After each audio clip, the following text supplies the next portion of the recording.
So hopefully we don't see too much of that, and should be there we go, jumping right back in, and we will see if it is looking a lot smoother, a lot cleaner, at least so far. So back on in, and feudal age up is already coming in for the Mista. So we just missed that early sheep gathering, that early kind of initial part of the game, so nothing too crazy, and it's we're looking good now.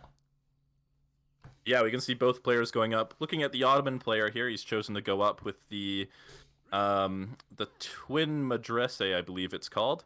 That's the landmark that's going to give you some extra berry bushes, and they're going to gather 50% faster than your normal berry bush, and that's going to give him a lot of extra food income in the early portion of the game. Going to make his transition to farms later in the game a lot easier. It's going to come a lot later in the game. So he could be looking to also do something aggressive with that. The new Sipahi unit for the Ottomans, they cost a lot of food, 110 food and 20 wood, so more expensive than a horseman in terms of food. And the Madrasa can really help fund that kind of strategy. Yeah, and I heard you kind of mention the farm transition, but not only that, I believe I remember reading somewhere that some of the berry bushes will end up kind of regrowing after they are depleted over time. So it even prevents some of that farm transition if you're not too heavy on food as well.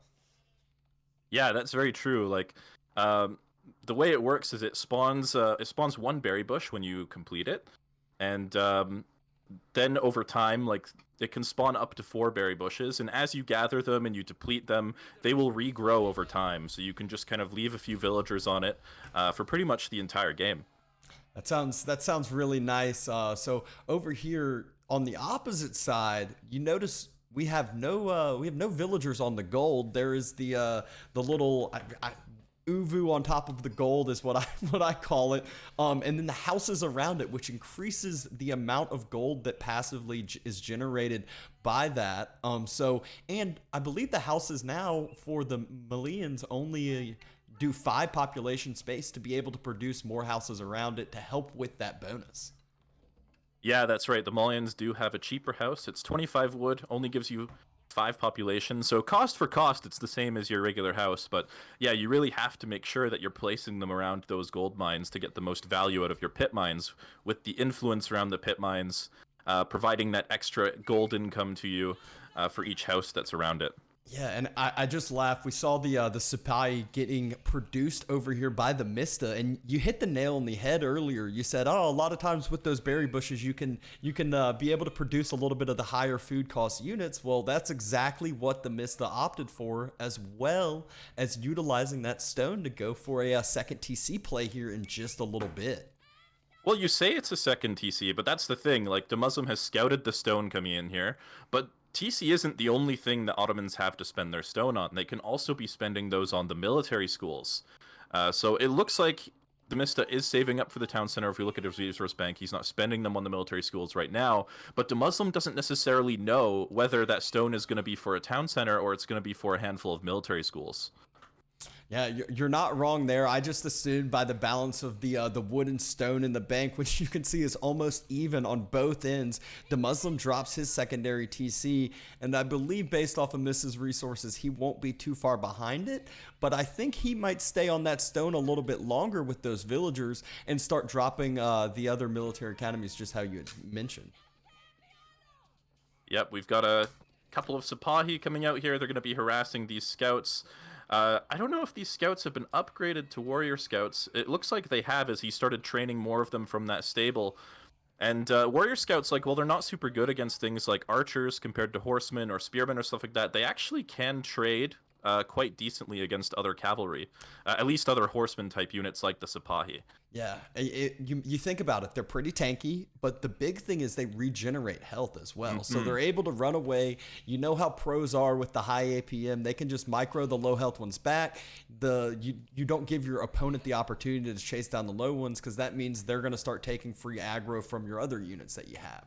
It makes it really hard to finish off those units, and that's exactly why DeMusliM just says, hey, I'm gonna go into a little bit more of those warrior scouts and start getting some harassment as well as defense, able to deny the full vision. Yeah, that's exactly right. It's really nice that you point out the the health regen, because it really adds to the way you can use the Warrior Scout as like a raiding unit, or if you have like a lot of good micro, you can pull it back in those fights when they start getting low hit points, keep them safe for a bit, and they'll heal all the way up to full HP over time. A little bit like the Chivalry Knights for French, and that can be a really nice way to get some extra value out of them. Yeah, exactly. It's, the thing I'm interested to see is some of these other units that start opening up once which TheMista has dropped it, and starting to get those free military production coming out. And what units has he opted for as far as the free production? As I believe you get, is it 4 in the feudal age that you have the option to choose between? Yeah, you have access to all of your feudal age units in the military school. You can choose to produce any one of them that you want. It's roughly the same number of resources per minute for each unit, so you don't have to worry too much about one unit being better than the other. It looks like for the moment he's just producing Sipahi. If we look at the queue there at the top of the screen, or the side of the screen, sorry. It does. Yeah, he has one on Spearman, but that he just switched that to Sipahi now. So he's just going to continue massing cavalry, continuing to apply all the pressure. Yeah, it looks like DeMusliM, he's okay to just sit back and boom as well. Yeah, I was actually watching DeMusliM stream a little bit earlier today, and he said he is very, very in love with any sort of passive resource generation. And you notice what civilization he chooses first and what exactly he is doing. It's just all that passive gold generation that he is getting from all of the gold, the 2 gold mines now that he has set up. And I'm sure that some cows might start being produced on that end as well, as we see one over there on that left side. Yeah, it looks like if we jump over to DeMusliM's base, it looks like he's not going to get any vills here. But well, actually, maybe he might get onto the gold mine here. Yeah, a little. To force the reaction. If anything, he causes idle time, which people don't really think about how much idle time can really mean over time, as you see multiple villagers still just standing around. Yeah, but to go back to your point about the cattle that DeMusliM's producing now, we can see he's put 3 of them in this ranch right here. That's a unique building that the Malians have access to, the cattle ranch. And oh, there's some Sipahi here and a lot of exposed villagers. I believe he will be able to at least get 1 and a ton more idle on those gold villagers. We'll just pull back, and I'm wondering if he might try to start burning down some of those houses around it just for the time being, or if he's just going to kind of continue to try to raid that party around the backside. Yeah, it looks like he is going to go for the houses here. They are cheaper, which also means that they also have less hit points than your standard house, so they will be going down pretty quickly. Something else you can do with the Sipahi in this situation is use their Fortitude ability, which actually increases their attack speed, and that does affect the attack speed of their torches as well. So against the Malians in particular, if you force them away from that location, you can quickly press that ability, quickly torch down a couple of houses, and then get out of there. Oh, this is why you listen to the one of the balance testers over here, because you know a lot of the little intricacies that you might not really know, and you'd have to jump into a game and test that for yourself, as that's one of the things that's not always kind of upfront and easy to realize. Yeah, it's gonna be one of those tricks we're gonna have to go through. I mean, there's going to be a lot of little tricks for all the civs here, but yeah, just constant raiding from both sides here. Not a lot of vills going down, but yeah, the nice thing about raiding with the Warrior Scout like this too, like DeMusliM is that the scouts give you so much line of sight, so you can easily maneuver away from any units that might be trying to catch you while you're raiding. You can easily see what your opponent is up to while you're in the base trying to kill the villagers and stuff like that. And yeah, TheMista bringing his Sipahi back, and he's going to force those units out of there. But it looks like both players are actually going to be saving up for a castle age here. TheMista actually just started aging. It looks like he's adding a 3rd town center as well, so being very greedy here. Very, very greedy, and DeMusliM spots that out as well, and he's going to be able to hear or at least see that age up with his scouts that have circled by, I believe. And so what is his reaction going to be? He's going to be pretty equivalent as far as the castle age timing, as we see the resources in the bank. He's not too far behind, can just idle a little bit of military production, but how is he going to be able to match that town center, as it will eventually pay off as far as that villager count goes? Yeah, well, I mean, talking about how DeMusliM might match a 3rd TC, it looks like it's going to be cattle. We saw in his base there that he has a handful of cattle ranches full of cattle garrisoned already, and the cattle are going to give you 28 gold per minute for each one that's garrisoned inside of the ranch there, which is worth about 2/3 of a villager, but it doesn't cost you any population and it doesn't use up any resources on the map, just like a farm. So he's going to be keeping up just fine with the pit mines and with the cattle. Yeah, that, I mean, like we said, DeMusliM, he's a sucker for that passive resource generation, and you hit the nail on the head. He's got up to 11 cattle now. He has those pit mines generating that gold, and both of these players are just sticking on cavalry for the time being. And as I say that, DeMista has opted to get a couple of those archers out, and we notice one of the technologies he chose out of the vizier technology was the double imams coming out, so he is able to get those relics quite quickly in Castle Age. Yeah, he's going to be able to grab those as soon as he hits Castle Age. He's already got them out there. He's grabbed, looks like 2 already on the way back home. And these low HP Sipahi as well, he's going to be able to heal those up pretty easily with those monks. Yeah, and that's one of the kind of the really cool intricacies about the Ottomans is they have those unique technologies, as we see a little bit of a military clash in the middle with Castle Age units coming out for the Mista now, and those military academies are able to produce the Castle Age units, which opens up just a few more options. Yeah, and for anyone who's unaware, we can see that he's built his military schools and his military buildings around his blacksmith.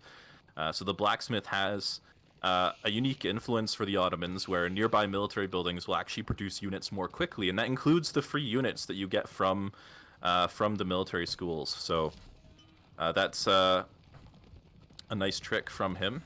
But yeah, as you mentioned, like, yeah, Ottomans has a lot of flexibility with their vizier points. He did also age to the Castle Age with the Istanbul Imperial Palace, and that's going to actually allow him to get even more of those unique vizier points and get even more of those bonuses out over time. And one of the most exciting things I was looking forward to see as our great observer hovers over it is the poison arrows. The poison arrows coming out on the side of DeMusliM, those are able to stack, I believe. So can end up doing a significant amount of damage, even to like armored units and tankier units as well. Yeah, that's right. It's a super expensive upgrade coming in from DeMusliM here. It's, I believe, almost 700 resources, 675 resources, something like that. And it takes 90 seconds to research, so it's quite the investment. But as you mentioned, it is going to make his archers very, very strong. Every single arrow that they use to hit one of the enemy units is going to add one of those poison stacks, which is going to do 3 damage over the next 6 seconds. So when you get pelted by 20 arrows, that's 60 more damage that you're going to have to deal with over the next little bit, and that really adds up, especially in those longer fights when you're doing like just a lot of you've got a lot of tanky units in front of you, like the knights and the men-at-arms. Yep. And we've slowly seen this villager count start climbing for the Mista, but one thing that hasn't actually changed too much is the resources per minute. You'd think he'd be lacking in the resources, but DeMusliM, or you think he'd be ahead in the resources and DeMusliM would be lacking, but DeMusliM, he has all that passive gold generation that he has. He has just pretty equivalent on the food generation, so not really too much of a lead that he is getting so far. Yeah, and that's just a result of those 17 cattle that DeMusliM have in these ranches. So he's going to be getting a lot of extra food for the rest of the game from those. Again, it's not going to cost him any population, so in the long run, he's going to be able to add more military into his composition to compensate, to make use of the cattle there. Yeah. That makes perfect sense. And Raid's trying to come in on either side as we see the walls being burnt down now through the palisade gate, and Mista wants to go ahead and put some pressure in. I think a chop through might have just happened right over there to the eastern side of it, but it doesn't matter as the huge battalion of the Riders of Rohan have come through, have some poison archers trying to snipe them down. And the Mista doesn't have a scout with it, so he just can't get vision. He can't see what's on that opposite side, so he doesn't really know where the vulnerable villagers are. Yeah, that's right. It looks like he's going to back on out of the base for now, but he's opened it up. He's forced DeMusliM to have to repair that wall. He's going to be having to watch his defenses a little bit, as the cavalry is very mobile. He could quickly switch to any point of the base and apply pressure there. And yeah, for now, Mista doing a very good job with the map control. He's got 3 relics. DeMusliM only has 1 on the way back home right now. And looks like there's a raid on the western side here. A And huge battalion of archers trying to snipe those down. Poison arrows will do a little bit of damage over time, but might not find themselves too lucky. And Mista looks to be going pretty heavy on the stone. I think he might push forward and try to get some more map control, drop a forward keep on a sacred site, and secure up one of those potentially. yeah, that would definitely be a good play. Looks like Mista has now also got one of the unique meta units out for his units. Now we can see the glow it's applying to all of his units. So it's going to be giving an active buff to those units. You can choose different buffs for the meta as well.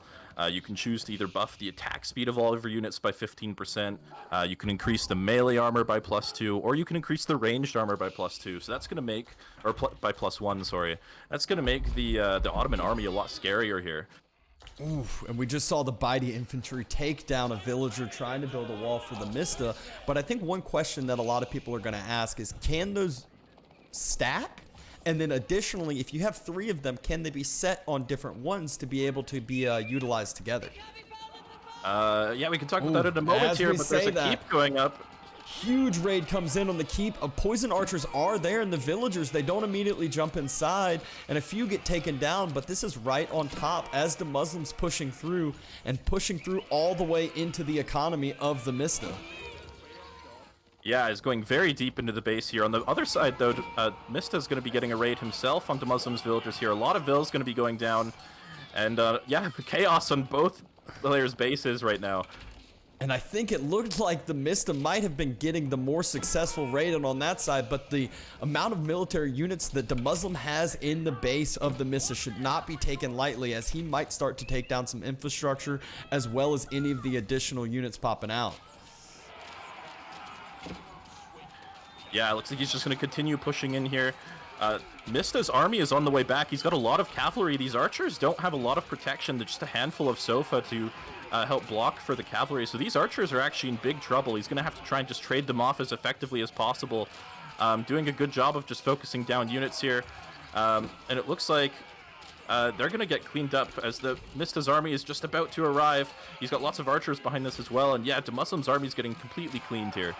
Absolutely wiped out. And what is he going to do on the backside behind this? As Mista has already secured up defenses for himself, and he is absolutely cleaning up this raid as all of the cavalry units have a full surround of those archers and don't allow those archers to escape at all.